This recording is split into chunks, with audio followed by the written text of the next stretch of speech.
하나님의 말씀은 누가복음 23장 26절에서 38절의 말씀입니다. 저희가 예수를 끌고 갈 때 시몬이라는 구레네 사람이 시골로서 오는 것을 잡아 그에게 십자가를 지고 예수를 좇게 하더라. 또 백성과 및 그를 위하여 가슴을 치며 슬피 우는 여자의 큰 무리가 따라오는지라. 예수께서 돌이켜 그들을 향하여 가라사대 예루살렘의 딸들아 나를 위하여 울지 말고 너희와 너희 자녀를 위하여 울라. 보라, 날이 이르면 사람이 말하기를 수태 못하는 이와 해산하지 못한 배와 먹이지 못한 젖이 복이 있다 하리라. 그때 사람이 산들에 대하여 우리 위에 무너지라 하며 작은 산들을 대하여 우리를 덮으라 하리라. 푸른 나무에도 이같이 하거든 마른 나무에는 어떻게 되리요 하시니라. 또 다른 두 행악자도 사형을 받게 되어 예수와 함께 끌려가니라.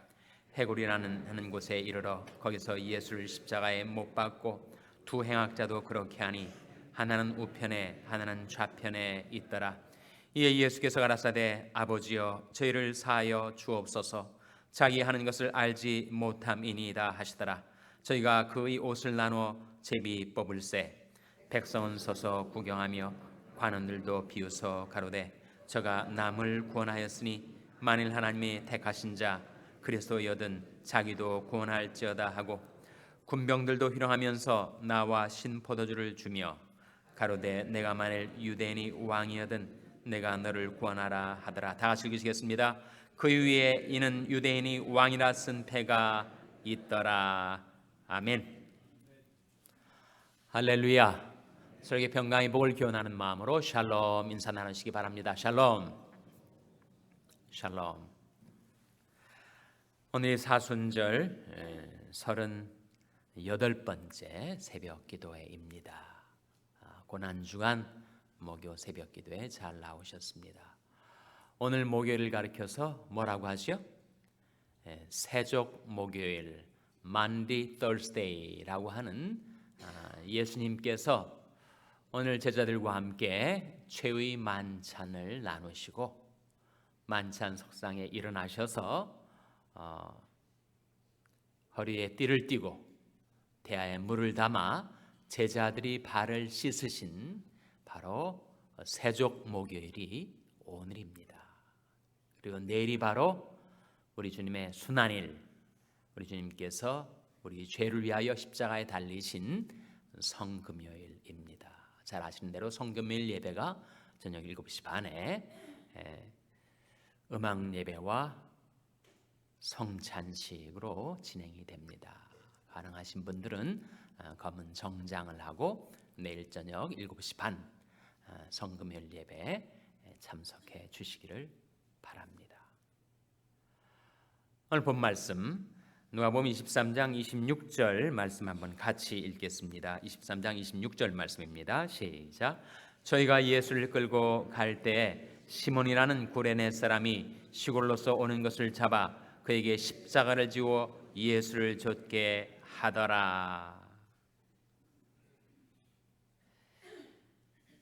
예수님이 이미 빌라도의 법정에서 엄청난 고문을 당하셨기 때문에 기진맥진 탈진한 상태로 그 무거운 십자가를 끌고 가니 더 이상 움직일 수가 없는 지경에 이르게 되자 로마 병정들이 예수님이 지고 하던 십자가를 한 사람에게 대신 지우게 하였습니다. 그 사람 이름이 뭐라고요?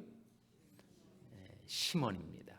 시몬이라는 이름이 성경에 여러 번 나타나는데 물론 예수님이 시몬 베드로가 아니라 구레네 사람 시몬. 구레네는 어디죠?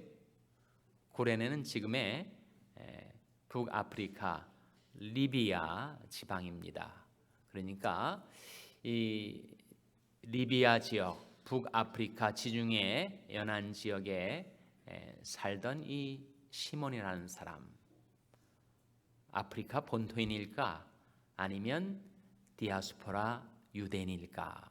아마 후자로 추정을 하죠. 당시 지중해 연안에는 그 유대인들이 각 곳에 흩어져서 회당을 이루고 살면서 이제 유대인의 3대 명절이면 순례객이 되어 예루살렘으로 향했던 것입니다. 바로 이 시점이 유대인의 명절인 유월절이었기 때문에 그 구레네 지방에 살던 시몬이 바로 예루살렘 성전으로 오다가 십자가를 지고 가는 예수님 일행을 만난 거죠. 근데 자기 의사랑 반하게 로마 병정이 억지로 강제로 이 구레네 사람 시몬한테 십자가를 짊어지게 하는 거예요. 그러면서 지근거리에서 이 시몬이 예수님이라는 아마도 난생 처음 보는 그분을 보게 된 거죠.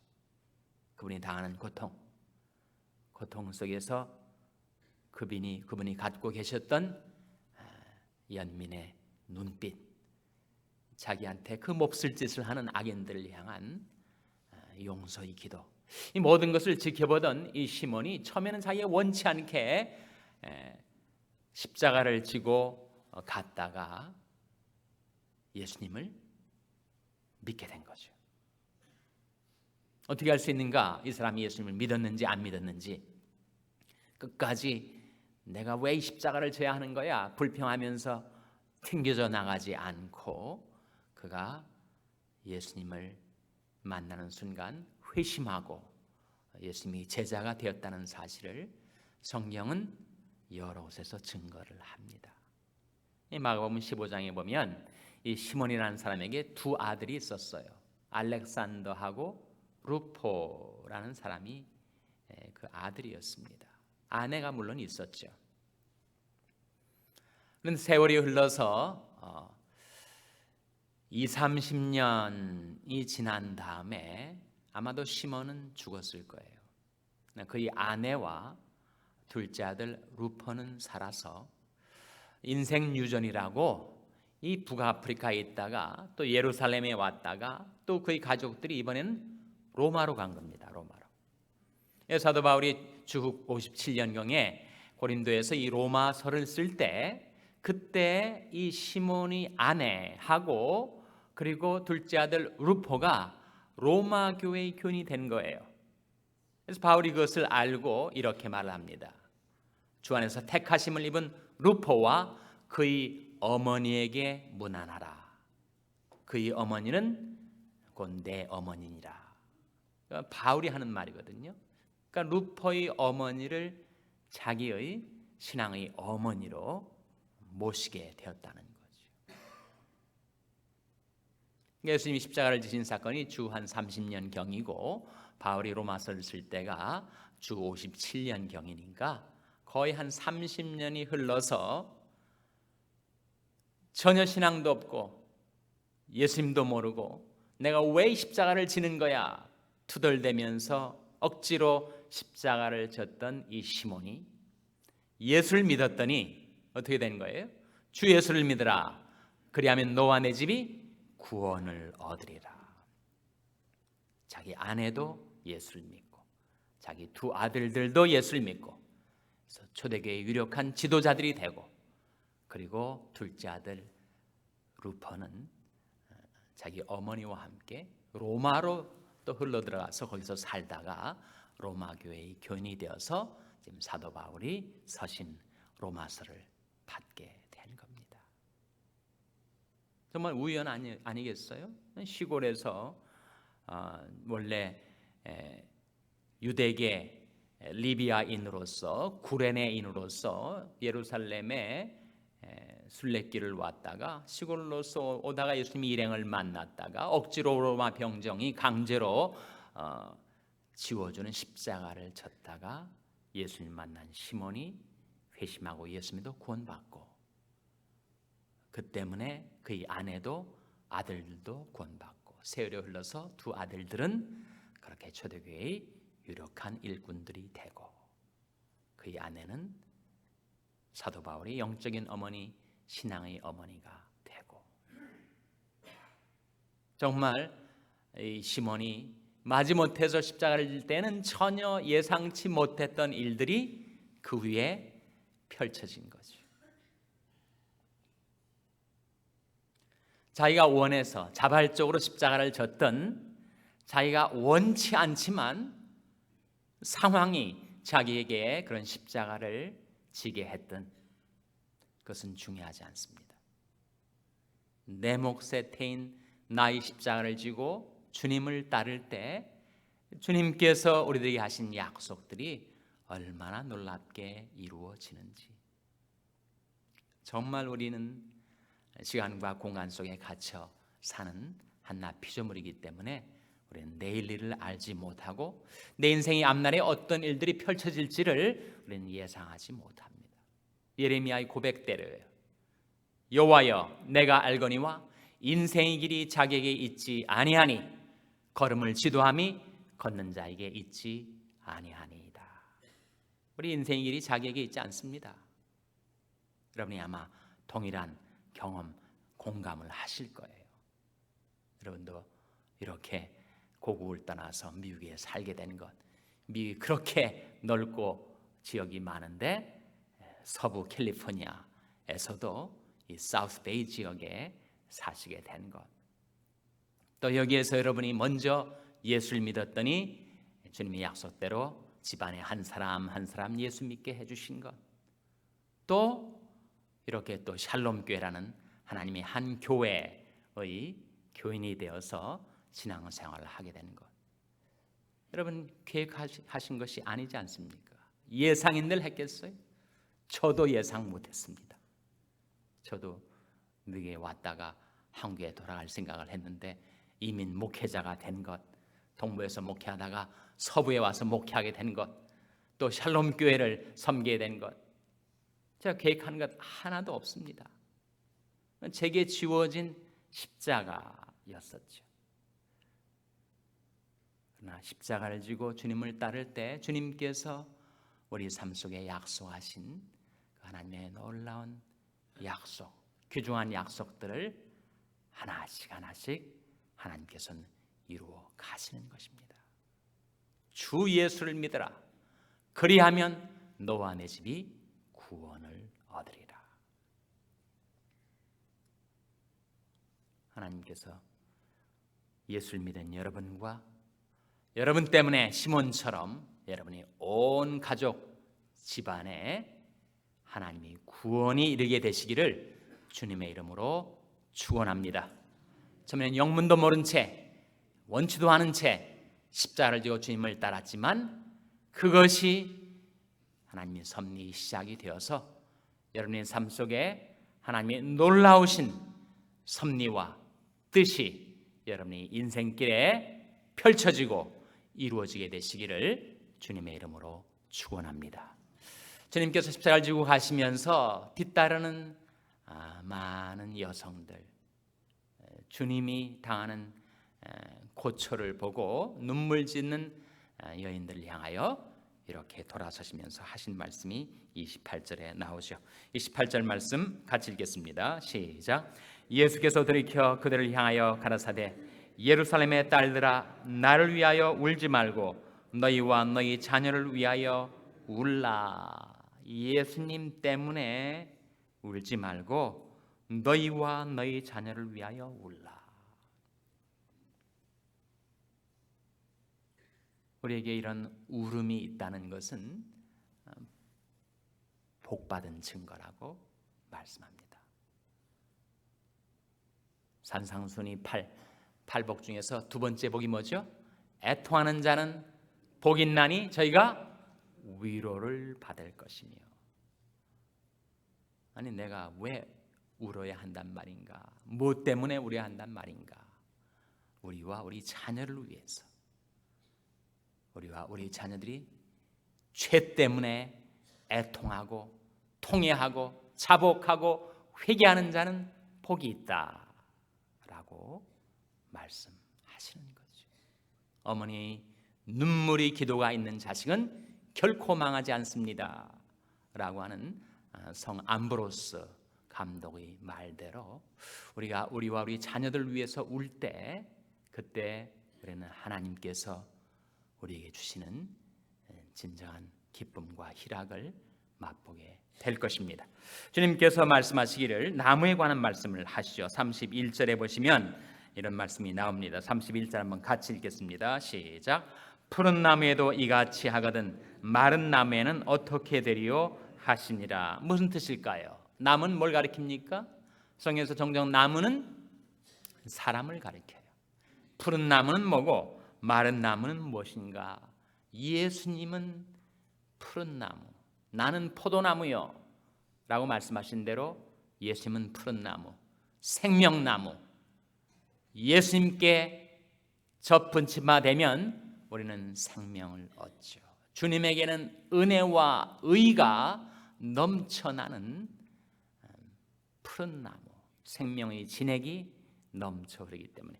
그런데 그런 주님을 이렇게 몹쓸게, 이렇게 악랄하게, 이렇게 잔혹하게, 그렇게 고통을 당하게 한 이 악한 세상은 마른 나무에게는 어떻게 하겠는가?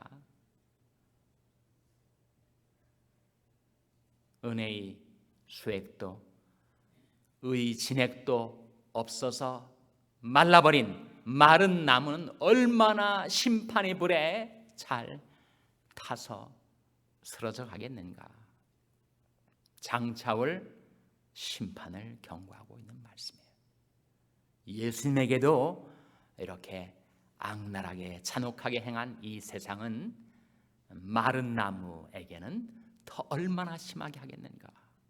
한 세대가 지나가기 전에 그들에게 닥쳐올 미중의 대재앙을 주님께서 경고하고 있는 말씀입니다. 바로 주 70년에 이루어진 예루살렘의 패망 사건의 예고인데, 그것은 그 한 시대만 국한되지 않고 모든 시대를 통하여 자기와 자기 자녀를 인하여 울고 회개하고 자복하고 돌이키는 자에게는 하나님께서 용서와 구원으로 하시지만, 계속해서 생명이 그는 대신 하나님께로부터 떠나서 마른 나무처럼 돼버린 자에게 이 말 고통과 환난이 얼마나 크겠는가라고 하는 경고의 말씀이죠.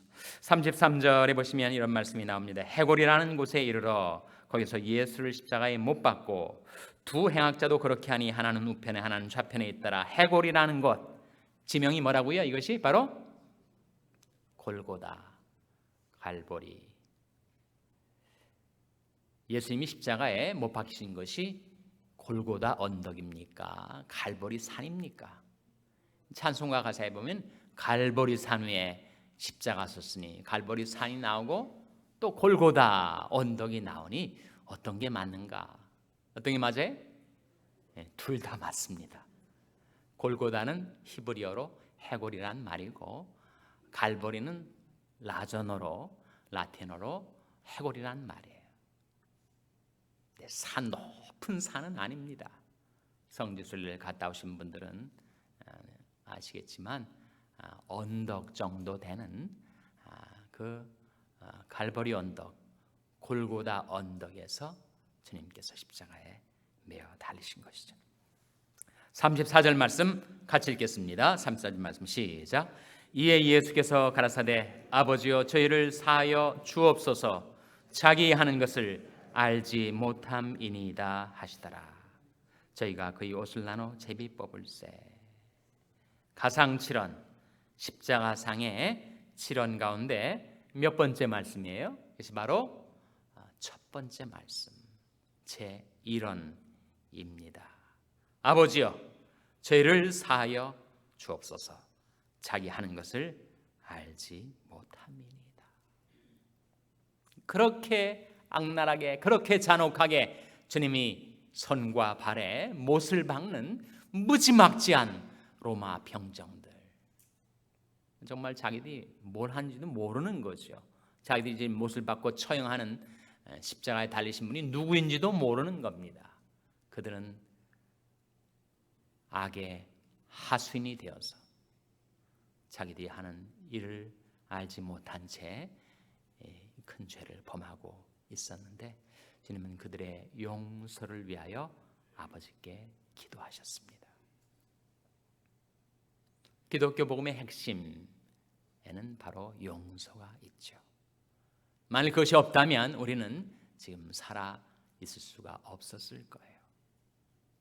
이 세종목요일에 하나님 앞에 나와서 예배를 드릴 수 있게 된 것은 바로 예수님께서 내 죄를 씻으셨기 때문에.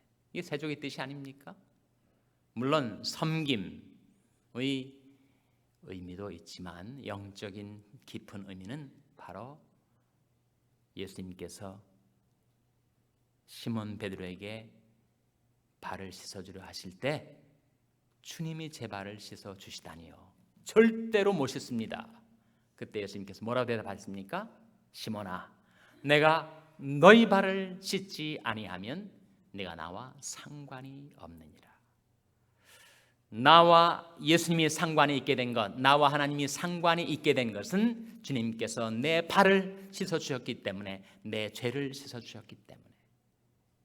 용서가 구원의 핵심입니다. 그 주님이 사랑 때문에 우리가 예수님과 상관 있는 자가 된 것이죠.